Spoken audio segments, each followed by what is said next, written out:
From around the world, we gather at a very important moment. Over the past few months, European investment in defense for Ukraine has increased significantly.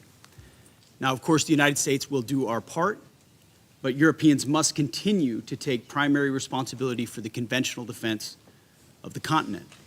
Now, as we have before, we're going to continue to constructively remind our allies of all of our Article 3 obligations. Article 3 of NATO states, by means of continuous and effective self-help and mutual aid, allies will maintain and develop their individual and collective capacity to resist armed attack. Today, and thanks to President Trump's efforts since the first term, we are seeing in real time allies taking this obligation seriously, including in Ukraine. A key mechanism to forge peace in Ukraine, as has been mentioned, is NATO's Priority Ukraine Requirements List, or PEARL, funding initiative. For those watching and not familiar, PEARL is how we supply weapons to Ukraine. Basically, Europe pays, the U.S. provides NATO fields. The best equipment in the world from the United States to Ukraine, paid for by European allies. General Grinkowicz, our supreme allied commander, the right guy at the right time, validates the assistance Ukraine requests through the PEARL initiative, and then our team within the War Department assesses those requests. It's a rigorous process, and so far has been effective. As a result, NATO allies have committed more than $2 billion in security assistance to Ukraine through the NATO PEARL initiative since August. Now, allies often say that Ukraine's security is synonymous with European security.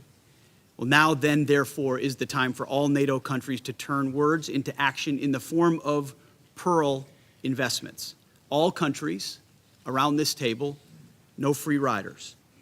And I certainly appreciate Secretary Rutte's leadership in this important effort, and all the nations today that we've heard step up.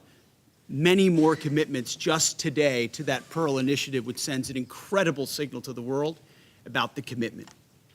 I want to commend allies such as Germany and Poland for their efforts in meeting their 5% commitment, which is being invested in fielding combat-credible forces. I could name a lot of other countries as well, the Baltics and Nordics, that have done likewise, and we are grateful.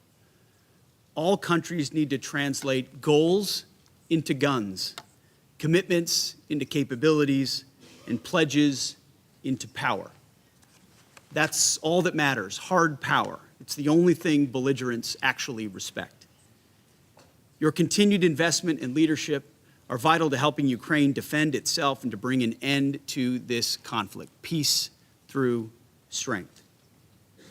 Now, Europe's political leaders have also endorsed military planning for the coalition of the willing by establishing an operational headquarters and committing personnel to that multinational force.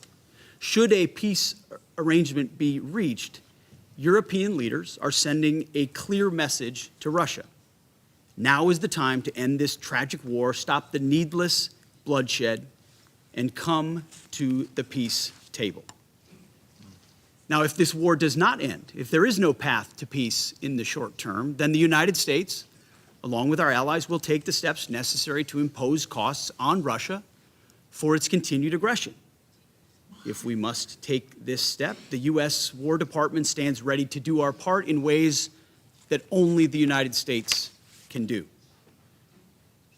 We remain clear-eyed about the fact that the most effective deterrents to Russian aggression are, number one, a lethal, capable, and European-led NATO, and number two, a combat-credible Ukrainian military able to defend itself and thereby continue to deter Russian aggression along NATO's border. Again, peace through strength.